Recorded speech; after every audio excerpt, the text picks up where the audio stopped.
Compañeros, muy buenas tardes. Pues me da gusto estar en contacto con ustedes a través de este medio para continuar en el avance de nuestro curso.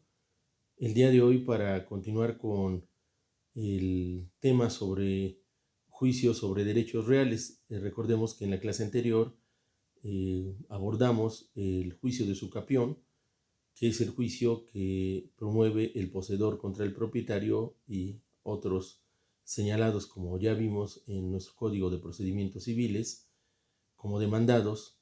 Y en este caso vamos a ver el juicio reivindicatorio, que es el juicio que promueve el propietario contra el poseedor para recuperar el bien o la posesión del mismo.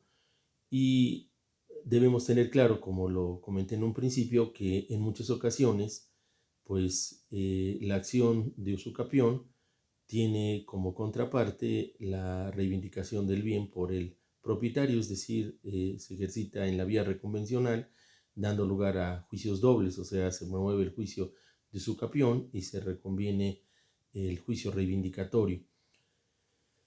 Independientemente de que así pudiera ocurrir en la realidad, también muchas ocasiones pues tenemos necesidad de utilizar el juicio reivindicatorio para prevenir o recuperar o retener o recuperar nuestra posesión.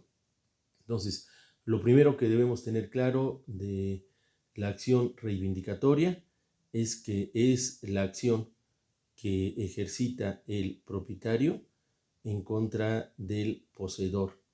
Ahora vamos a ver qué cosas hacen especial este juicio. La acción reivindicatoria tiene por objeto la declaración en favor del propietario de que es el único dueño y que se le mantenga o restituya en la posesión con sus frutos y accesiones.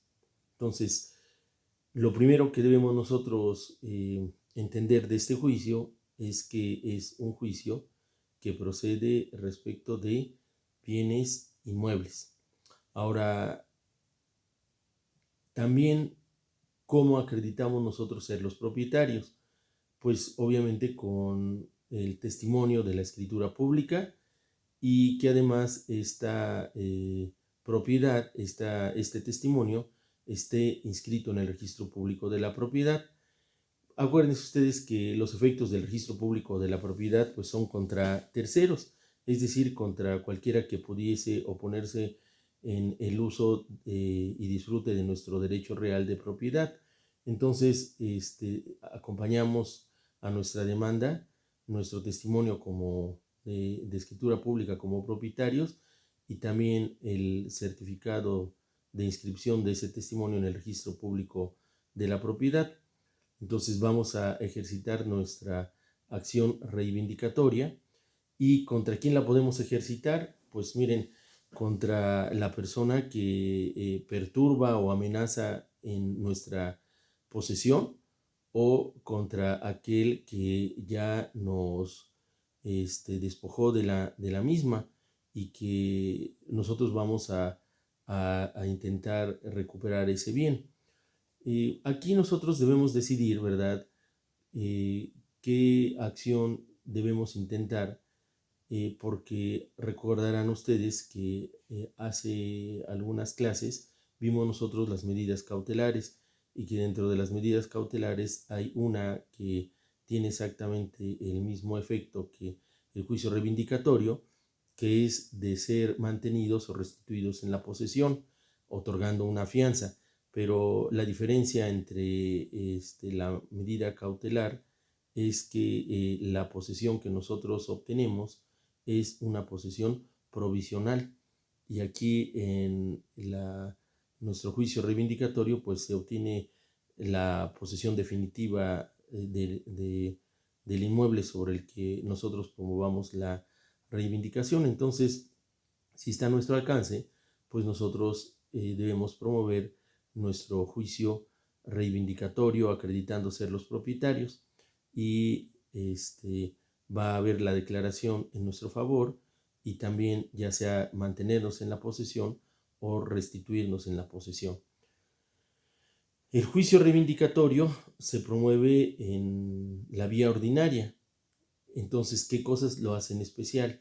Miren, nuestro Código de Procedimientos Civiles señala una obligación para el poseedor precario, si es que es a él a quien demandamos, y que esta obligación tiene consecuencias jurídicas para él, porque cuando nosotros promovemos el juicio, pues eh, si el poseedor precario no nos dice que está poseyendo a nombre de otro, o sea, a nombre de un poseedor civil que se cree el dueño o que se comporta como dueño, y nosotros solo demandamos al poseedor precario, la obligación de señalar al eventual poseedor civil es para el poseedor precario. O sea, el poseedor precario tiene que señalar el nombre y domicilio de la persona a cuyo nombre el poseedor precario está poseyendo. Y si no lo señala, los efectos del juicio son contra ambos, y ya el poseedor civil, pues aunque intente una nulidad por no haber sido llamado a juicio, ya no va a tener efectos en perjuicio del actor del juicio reivindicatorio, porque quien estaba obligado a señalarlo es el poseedor precario. Entonces los efectos del juicio reivindicatorio son contra ambos, y el poseedor precario que no haya señalado al eventual poseedor civil es responsable de los daños y perjuicios que esta omisión le pudiera haber causado, pero ya no va a surtir efectos en perjuicio del propietario. El propietario va a obtener la reivindicación de su bien para ser mantenido, restituido en la posesión, la devolución de los frutos y accesiones, y también la declaración de ser el único dueño, y el poseedor civil, si es que lo hubiere, pues ya no va a tener ninguna situación en contra del propietario, porque solo va a tener acción en contra del poseedor precario que no informó de su existencia. Ahora, este juicio reivindicatorio implica algo que es muy importante conocer. Miren, nosotros cuando estábamos probablemente en la primaria o en la secundaria, pues vimos los signos de suma, resta, multiplicación, división. Vimos también el símbolo de la igualdad y de la diferencia. Vimos también el símbolo de la identidad. Se los comento porque en el caso del juicio reivindicatorio, nosotros debemos acreditar la identidad. O sea, la identidad es un concepto que está arriba de la igualdad, porque es una igualdad sobre la que no tenemos duda.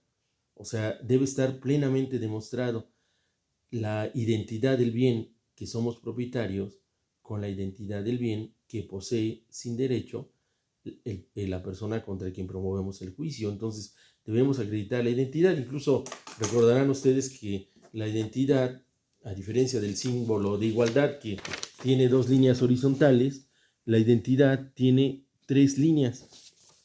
O sea, es una igualdad sin lugar a dudas.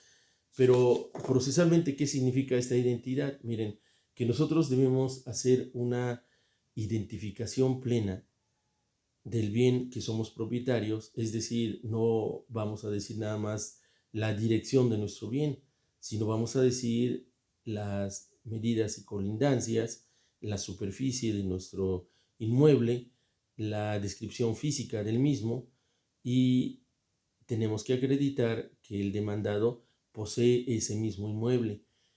¿Qué ocurriría si nosotros no acreditamos esta identidad? Pues desgraciadamente van a absolver al demandado. Entonces acuérdense ustedes que cuando intentamos la acción reivindicatoria, nosotros vamos a aportar toda la información conducente para que el juez pueda tener por acreditada la identidad, o sea, la igualdad sin lugar a dudas entre el bien que somos nosotros propietarios y el bien que posee sin derecho el demandado. Entonces, recuerden, el juicio reivindicatorio tiene por objeto que seamos declarados los únicos dueños, que nos mantengan en la posesión definitiva o que recuperemos esa posesión definitiva del bien con todos sus frutos y accesiones. Ya llevamos 2 juicios de los derechos reales, ¿verdad? El juicio de usucapión, poseedor contra propietario, el juicio reivindicatorio, propietario contra poseedor para recuperar el bien. Ahora vamos a ver nosotros el juicio plenario de posesión. Miren, este juicio plenario de posesión, lo primero que nos establece es un juicio entre poseedores. No puede proceder el juicio plenario de posesión del poseedor contra el propietario, aun cuando sus derechos de posesión fuesen dudosos también del propietario. No, solo posee entre poseedores, y poseer es detentar físicamente o materialmente algo. Si nosotros recordamos las clases de filosofía, ¿verdad?, universal, recordaremos que no se puede ser y no ser al mismo tiempo. Entonces van a decir ustedes, ¿cómo entonces pueden promover juicio entre poseedores? O sea, quiere decir que hay un poseedor en el momento y otro que lo fue o que pretende recuperar la posesión. Entonces, a eso se refiere este juicio plenario de posesión, no que dos personas coexistan simultáneamente en un mismo inmueble. O sea, hay uno que lo tiene o lo detenta y otro que lo ha tenido. Ahora, en este caso, fíjense bien, les acabo de comentar inmueble porque la mayoría de los juicios plenarios de posesión pues se refieren a inmuebles, pero el juicio plenario de posesión, de acuerdo a las reglas de nuestro Código de Procedimientos Civiles, se puede referir también a otro tipo de bienes, muebles o corpóreos, pero que sí puedan restituirse, o derechos reales que sí puedan restituirse. Entonces, el horizonte del juicio plenario de posesión respecto de los bienes que pueden recuperarse, pues es más amplio que lo que se refieren los propios juicios de usucapión o reivindicatorio, que están indicados para bienes inmuebles. En el caso de los juicios plenarios de posesión se amplía el horizonte también a bienes muebles o bienes corpóreos o derechos reales que puedan recuperarse, aunque en realidad principalmente utilizamos este juicio plenario de posesión también para bienes inmuebles. Ahora, fíjense bien, lo primero, como les dije, que debemos tener nosotros claro en el juicio plenario de posesión es que la disputa se da entre poseedores que alegan un mejor derecho. Entonces, vamos a ver nosotros primero quiénes pueden promover este juicio y contra quiénes se puede promover. Miren, primero pueden promover este juicio el que alega su derecho en una mejor posesión, a quien se funda exclusivamente en la posesión, a quien es el usufructuario o a quien pues adquirió de una persona que no era el dueño el justo título y pierde la posesión antes de adquirirla a través del juicio de usucapión.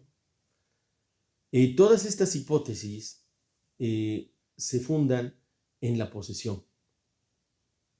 También a quienes puedan ser causavientes de todos los enunciados que comentamos ahorita. Entonces, no obstante eso, pero el juicio de plenario de posesión lo puede promover como actor a quien funda su derecho solo en la posesión. Entonces, además o sea, más bien resumiendo o precisando, el juicio de usucapión lo promueve el que funda su derecho en la posesión. Ahora, ¿contra quiénes se puede promover el juicio de plenario de posesión? Se puede promover contra el poseedor civil, o sea, el que nos quita la posesión, pero lo hace a título personal. El poseedor precario, el que posee a nombre del poseedor civil, como puede ser su arrendatario o una persona que es encargado o incluso un familiar o el simple detentador, la persona que le encomiendan ahí tener al cuidado la posesión, o contra la persona que poseía y que deja de poseer para evitar este juicio y sus consecuencias. Quiere decir que alguien puede estar ahí poseyendo o nos perturba, nos amenaza en nuestro derecho real y se retira. Pero no obstante que se retira, aunque de momento no nos está amenazando, pero el ejercicio de ese derecho que tuvo también implica una situación de incertidumbre o de falta de seguridad jurídica, entonces podemos promover aún en contra de él, que trató de evitar este juicio y sus consecuencias, nuestro propio juicio plenario de posesión. Entonces, fíjense bien, si nosotros pues hacemos un resumen de estas hipótesis, ¿verdad? Tanto de quién puede ser actor y a quién se puede demandar, pues yo creo que tendríamos que decir de quién puede ser actor a quien funda su derecho en la posesión. Es, ¿verdad? En las hipótesis que acabamos de comentar. Ahora, ¿contra quién? Contra la persona que nos ha quitado la posesión, contra la persona que nos amenaza o contra la persona que nos perturba.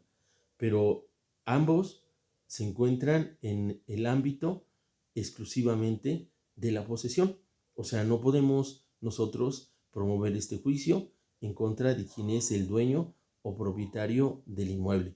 Por eso es plenario de posesión y el actor y el demandado, los derechos que argumentan o donde fundan sus derechos es exclusivamente en la posesión.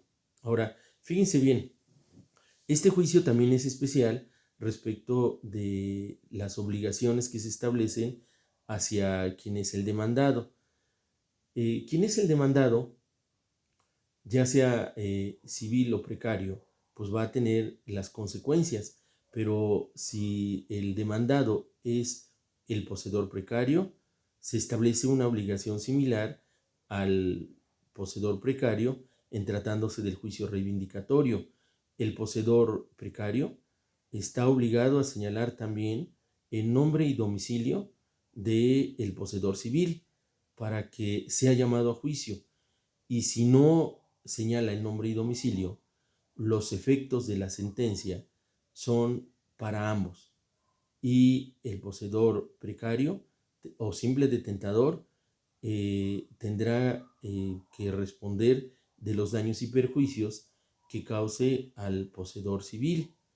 Y esto es una situación muy importante porque imagínense ustedes que el actor, ya sea en el juicio reivindicatorio o en el juicio plenario de posesión, demanda a la persona que físicamente se encuentra en el inmueble. Y la persona que se encuentra físicamente en el inmueble, pues de mala fe, omite el nombre del poseedor civil o de la persona a cuyo nombre está él poseyendo.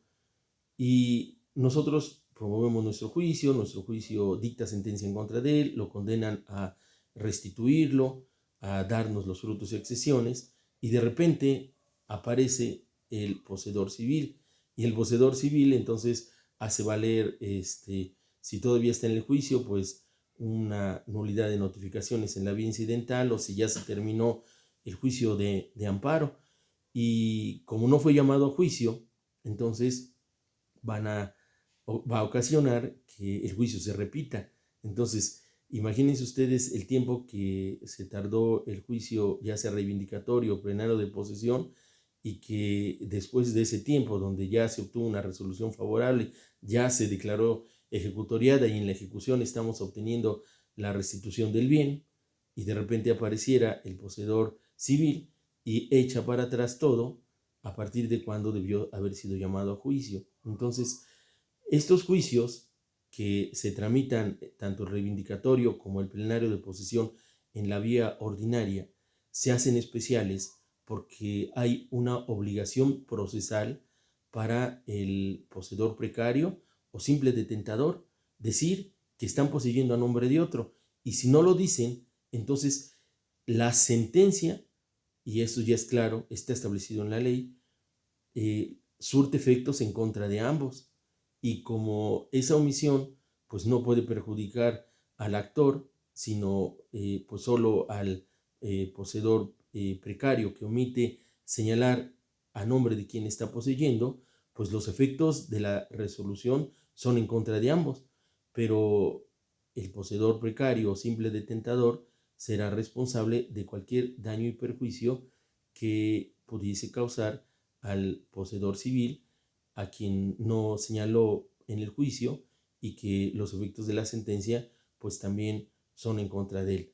La verdad es que no señalarlo, la única razón que tendría sería pues evitar las consecuencias y tener una opción de defensa más adelante, pero por eso en este capítulo es muy claro y hace especial estos juicios, porque las consecuencias de una sentencia son aún en contra de una persona que no fue llamada a juicio, pero no fue llamado a juicio porque esa es una carga procesal del poseedor precario o simple detentador. Entonces no vamos a tener que estarnos preocupando, porque incluso en este tipo de juicios, pues nosotros normalmente promovemos un acto preparatorio para saber con qué calidad posee, y pues para que, acuérdense que los actos preparatorios pues son para que nuestro juicio proceda con eficacia jurídica, pero independientemente de la respuesta que pudiéramos tener, los efectos de la sentencia en el juicio plenario de posesión y también en el juicio reivindicatorio, como ya hemos platicado, pues son tanto en contra del poseedor civil como en contra del poseedor precario. Entonces, como corolario a estos tres juicios sobre derechos reales, recordemos nosotros, porque es muy importante, que el juicio de usucapión es el juicio que promueve el poseedor contra el propietario para adquirir la propiedad del inmueble. El juicio reivindicatorio es el juicio que promueve el propietario contra el poseedor para recuperar la posesión del inmueble. Y tratándose de los juicios plenarios, se amplía ya no solamente bienes inmuebles, sino bienes muebles y corpóreos que puedan restituirse, se tramita solo entre poseedores. Bueno, entonces estos son los tres juicios sobre derechos reales. Ahora vamos a platicar nosotros sobre un juicio que es también muy importante. Es el juicio de responsabilidad civil proveniente de delito. Miren, el delito es un ilícito en materia penal. Nosotros tenemos ilícitos también en materia civil. Por ejemplo, el incumplimiento de una obligación, no pagar, es un ilícito civil. En este caso, lo primero que debemos tener nosotros es que el juicio de responsabilidad civil proveniente de hecho ilícito se refiere al ilícito penal, o sea, no a un ilícito civil, o sea, no a una falta de pago o al incumplimiento de una obligación, se refiere a un delito. Y pues independientemente de que el acto delictivo haya ocurrido y se haya tramitado en el sistema tradicional o en el antiguo sistema, o se esté conociendo en el nuevo sistema que es el oral adversarial, pues a veces no se puede obtener la reparación del daño en materia penal.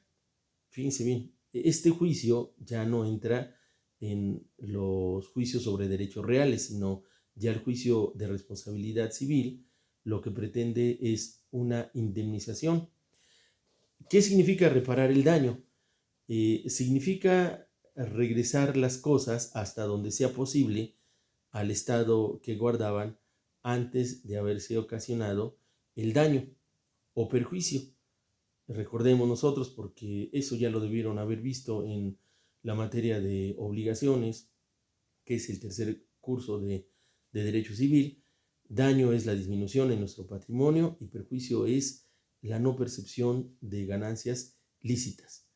Y cuando nos referimos al daño, también nos referimos nosotros al daño de tipo material, que es la afectación física en el patrimonio o en las cosas o en los bienes, y perjuicio, que es la afectación emocional o sufrimiento que nos puedan causar. Entonces, cuando nosotros hablamos de un juicio en materia civil, para reparar el daño o el perjuicio, nos referimos también al daño moral o material. Lo normal es de que, tratándose del anterior sistema o del sistema actual, pues en materia penal se obtiene esa reparación del daño, pero hay muchos casos en los que lamentablemente no podemos obtener esa reparación del daño. Acá nosotros tenemos en materia penal, eh, lo normal, ¿verdad?, es de que anteriormente el Ministerio Público, ¿verdad?, procura la reparación del daño ante el juez, hoy fiscal, ¿verdad?, el que procura, hoy recuerden que ya no utilizamos el término Ministerio Público, sino son fiscales. ¿Por qué? Porque el Ministerio Público era autoridad, el fiscal solo es la parte acusadora en el nuevo sistema. Y pues la persona que es el afectado o los familiares del afectado, porque desgraciadamente a veces pues el afectado ya no puede promover, porque incluso el delito puede ser un homicidio culposo o intencional, y pues quienes pretenden esa reparación del daño pues son sus familiares, o sea, las víctimas no son solo directas, sino también sus causavientes o herederos o beneficiarios. Entonces, lo normal es que tanto el fiscal como el juez del anterior sistema o del actual sistema, pues hacen tantas cuantas diligencias para obtener la reparación del daño y el perjuicio, el daño moral o material. Y bueno, pues no hay necesidad de ver a los jueces civiles, pero hay ocasiones en que sí hay necesidad de ver a los jueces civiles, y ustedes van a ver que pueden ser varias. Y estas hipótesis en nuestro Código de Procedimientos Civiles vienen enunciadas. La primera es cuando ahí dice Ministerio Público, debemos entender que se refiere al fiscal, no ejercita la acción persecutoria. La acción persecutoria es perseguir el delito, tratar de que se castigue, o sea, no solamente con la detención o presentación del presunto delincuente, sino también reparando el daño. Entonces, a veces decide no ejercer esta acción persecutoria. Esa es la primera hipótesis. La segunda hipótesis es que, aún decidiendo ejercer esta acción persecutoria, se desiste de ella. Es esto también una facultad, o sea, se desiste quiere decir que ya se inició el proceso penal y el fiscal se desiste. ¿Por qué? Porque considera que no hay elementos del tipo penal, no hay, hay un elemento negativo, es un inimputable, etcétera, pero se desiste. O fíjense bien, también puede pasar la hipótesis de que, ejerciendo la acción penal, pues no se consigue la aprehensión, si es un delito que amerita una sanción privativa de libertad, o la presentación del presunto responsable, no se puede conseguir. O cuando pues se tiene que suspender la situación penal porque hay una incapacidad o porque el presunto responsable se fuga. Imagínense.